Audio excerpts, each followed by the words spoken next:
Olá, galerinha show! Tudo bem com vocês? Vamos a mais um conteúdo de ciências, né? Vamos lá? Solta a vinheta!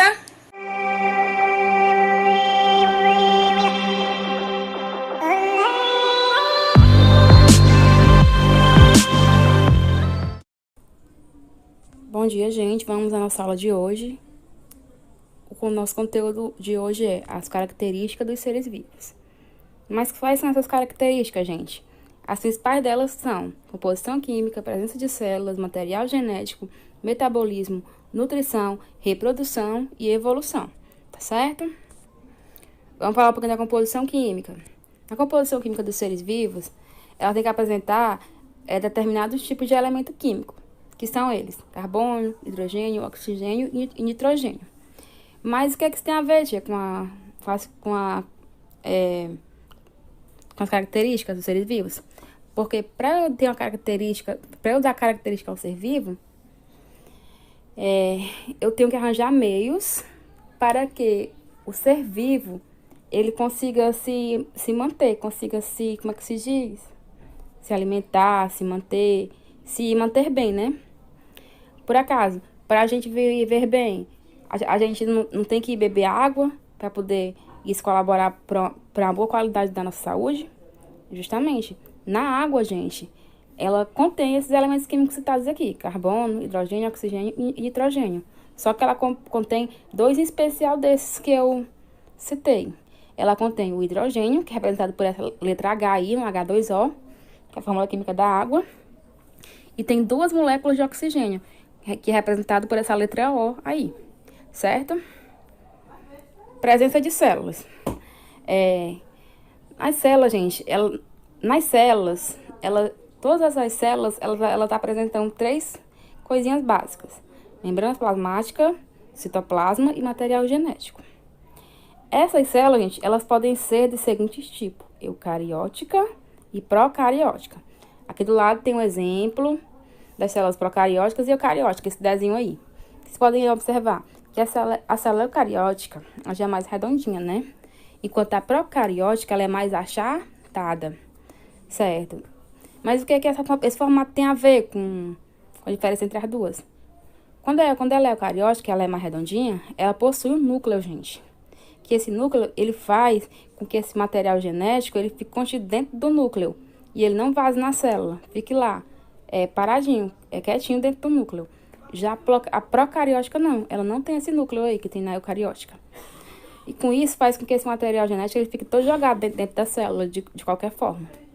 Mas eu não vou explicar bem a fundo, porque depois vai ter uma aula exclusivamente só para isso, tá bom? Aqui é só uma pinceladinha básica, para vocês terem uma diferença de cada uma.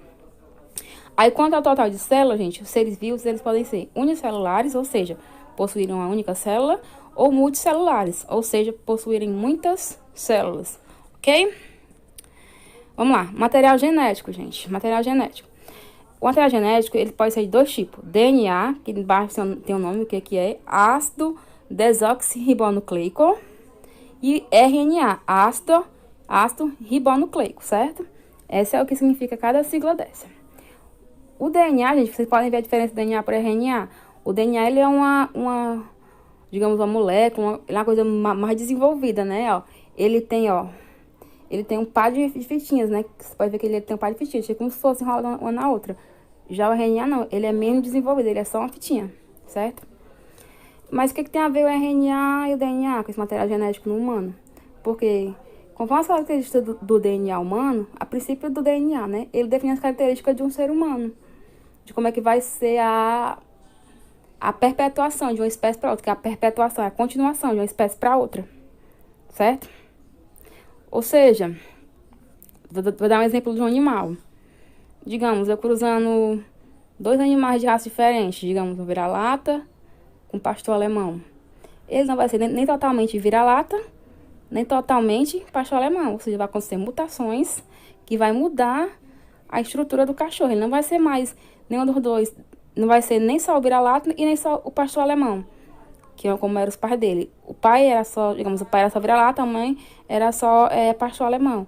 O filho não, ele vai ter as duas características, tanto a do pai quanto a da mãe. Isso é animal. E no humano, o que isso pode afetar? conforme sejam as características do pai, da mãe ou de algum familiar, da família, né? Pode haver mutação com ele.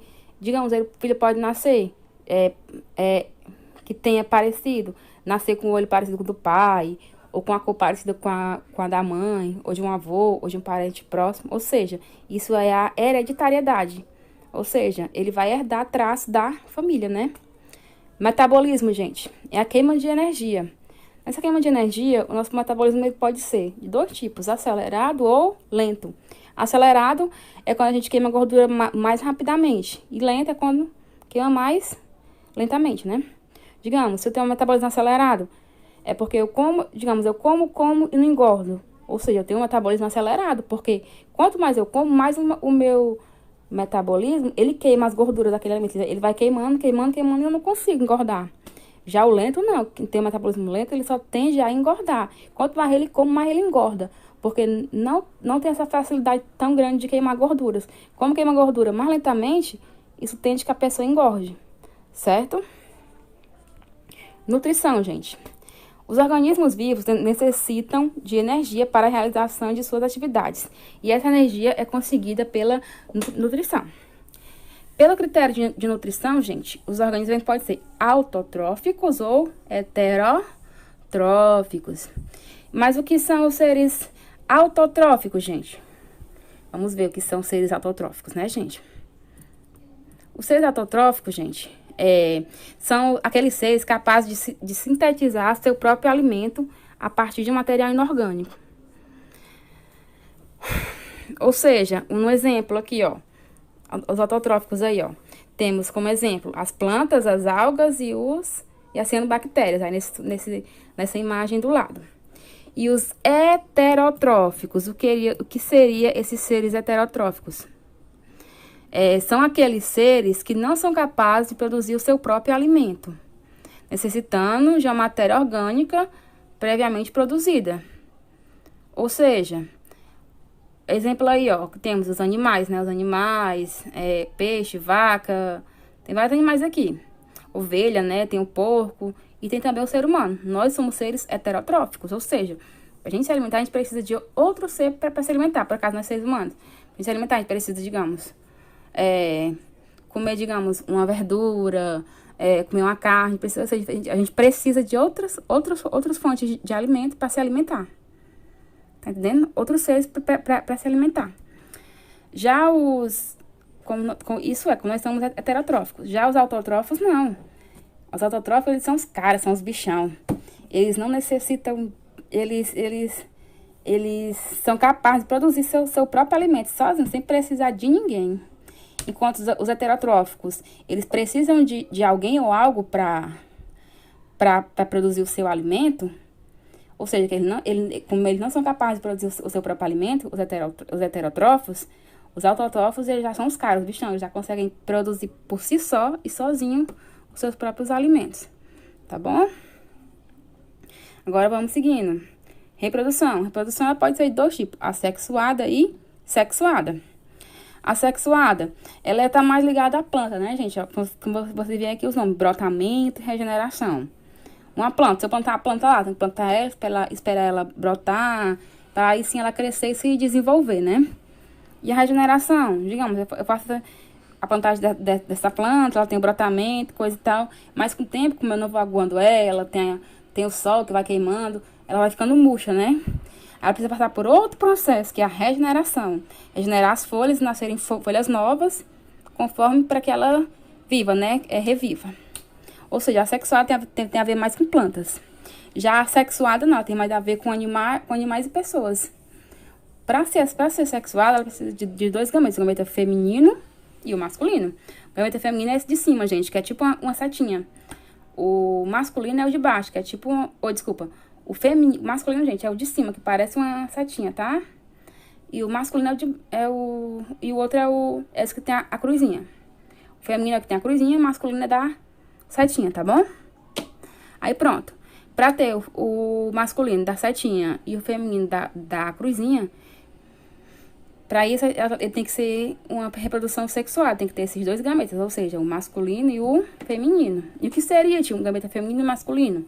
Feminino seria o óvulo, né, o ovário. e o masculino seria o espermatozoide. Ou seja, para ter vida pela reprodução sexuada, tem que ter a junção, né? A fecundação do espermatozoide do homem com o óvulo da mulher, para aí sim gerar a vida, entendeu? Passando em frente, evolução, nosso último quesito.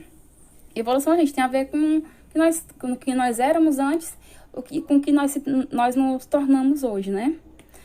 Digamos, não sei se vocês já ouviram falar que nós evoluímos do macaco, né? Vocês podem ver aí no canto da tela que tem esses 5 seres aqui. Nós evoluímos do macaco, um ser que parecia ser um macaco e nos tornamos o que nós éramos hoje. Nós éramos Australopithecus e hoje somos Homo sapiens. Ou seja, houve uma evolução de uma raça para outra, né? E aqui do outro lado é a evolução das plantas, dos animais, tá bom? Por exemplo, na evolução do animal, posso dar exemplo de uma borboleta, como vocês já devem ter visto muitos casulos de borboleta por aí. Primeiro ela vem a minhoquinha, né? Aí ela faz o casulo e fica lá um bom tempo lá para poder ela se formar. Aí sim gera aquela linda borboleta que a gente vê, né? Enfim, é isso que é a evolução, pessoal. Pois, gente, vou ficando por aqui. Até a próxima. Um beijo para vocês. Valeu!